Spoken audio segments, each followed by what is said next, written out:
Telangana Congress party ప్రభుత్వం ప్రవేశపెట్టిన పథకాలు పూర్తిగా అమలు చేయలేదని, నేటి వరకు పెండింగ్ లోనే ఉన్నాయని శేరిలింగంపల్లి నియోజకవర్గం BJP contest MLA Maraboina Ravikumar Yadav పిలుపునిచ్చారు. ఈ సందర్భంగా రవికుమార్ యాదవ్ మాట్లాడుతూ రాష్ట్ర ముఖ్యమంత్రి రేవంత్ రెడ్డి ప్రవేశపెట్టిన పథకాలు ప్రజలకు అందుబాటులో లేవని, వాటిని అమలు చేయడంలో పూర్తిగా విఫలమయ్యారని గురువారం ఆయన స్వగృహంలో నిర్వహించిన జిల్లా నియోజకవర్గ బీజేపీ సీనియర్ నాయకులతో సంయుక్తంగా ఆరోపించారు. ఈ సందర్భంగా ఆయన సీనియర్ నాయకులతో మాట్లాడుతూ ఈ నెల 7వ తేదీన ఇందిరా పార్కులో భారీ ఎత్తున బీజేపీ పార్టీ ఆధ్వర్యంలో నిరసన చేపట్టడం జరుగుతుందని పిలుపునిచ్చారు.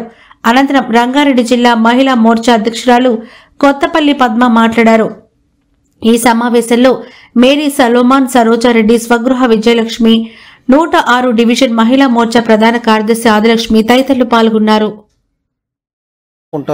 ఇలా రియల్ ఎస్టేట్ రంగంలో మరి కాంగ్రెస్ పార్టీ ప్రభుత్వం రేవంత్ రెడ్డి గారి ప్రభుత్వం పనిచేస్తుందని చెప్పి నేను తెలియజేస్తున్నా.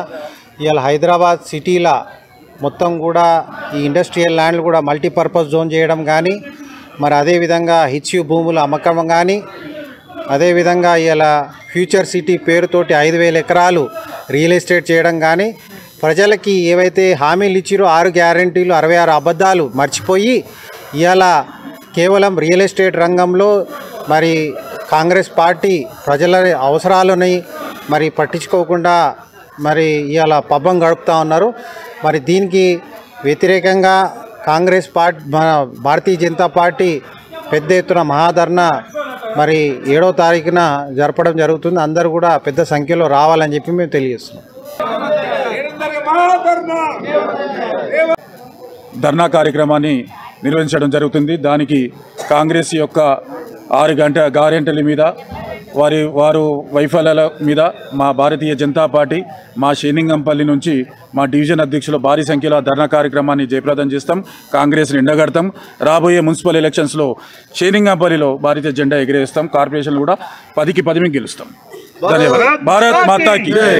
ఏదైతే రాష్ట్ర బీజేపీ అధ్యక్షులు రామచంద్రరావు పిలుపు మేరకు శేరిలింగంపల్లి నియోజకవర్గం నుంచి ప్రతి ఒక్క డివిజన్ నుంచి భారీ ఎత్తున ఇందిరా పార్క్ మహాధర్నాకు బయలుదేరి అది విజయవంతం చేసి కాంగ్రెస్ ఏదైతే అధికారంకి 6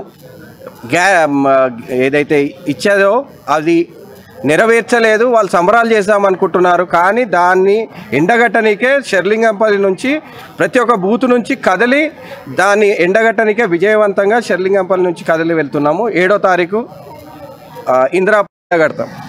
వెళ్ళి అక్కడ ఈ 6 గ్యారంటీలపై ఏదైతే కాంగ్రెస్ సంబరాలు చేసుకుందానో దాన్ని ఎండగట్టనికే ఇందిరా పార్క్కి బయలుదేరుతున్నాము. వాళ్ళు సంబరాలు చేసుకుంటున్నారు. కానీ వారు ఇచ్చిన 6 గ్యారంటీల్లో మహిళలకి కానీ, నిరుద్యోగులకు కానీ, వికలాంగులకు కానీ, డబుల్ బెడ్రూమ్ ఇల్లు కానీ, స్టూడెంట్స్ కి కానీ ఏ ఒక్క కార్యక్రమం కూడా ఒక్కొక్క డివిజన్ లో కూడా కరెక్ట్ గా పూర్తిగా కాలేదు.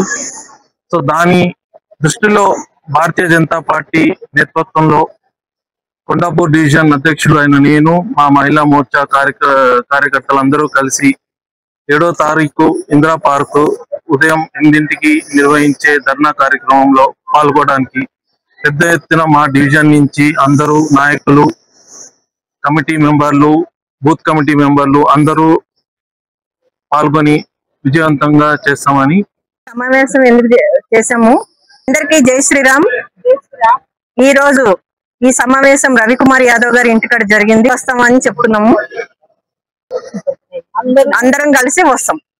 కానీ రేవంత్ రెడ్డి గారు మా మహిళలకి చాలా అన్యాయం చేశారు. ఒక్క విషయంలో కాదు, ఇంటింటికి మాకు మహిళలకి అందరికి 2,000 ఇస్తా అని చెప్పారు. 2,000 లేవు. చదువుకున్న పిల్లలకి 2,000 స్కూటీ ఇస్తా అని చెప్పారు. ఆ స్కూటీ ఇవ్వలేదు. జాబ్లు ఇస్తా అన్నారు, జాబ్లు ఇవ్వలేదు.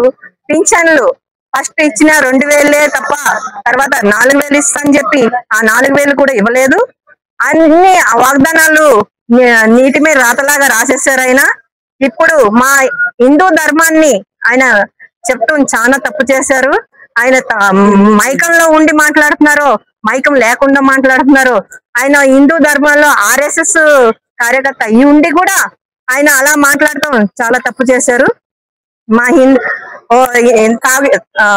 మళ్ళీ పెళ్లికి ఒకటని రెండో పెళ్లికి ఇంకొకలని దేవుళ్ళని చాలా అవమానించారు కాబట్టి ఆయన అందరికీ మహిళలందరికీ కాదు హిందూ ధర్మాన్ని అందరికి కూడా సారీ చెప్పాలి. ఖచ్చితంగా ఆయన హిందూ ధర్మంలో ఉన్నారు కాబట్టి ఆయన ఖచ్చితంగా సారీ చెప్పి మా హిందూ దేవుళ్ళందరికి కూడా క్షమాపణ కోరాలని మనస్ఫూర్తిగా కోరుకుంటున్నాం మా మహిళా మోర్చా నుంచి అందరూ. మహాధర్నా 7వ తారీఖున జరగబోయే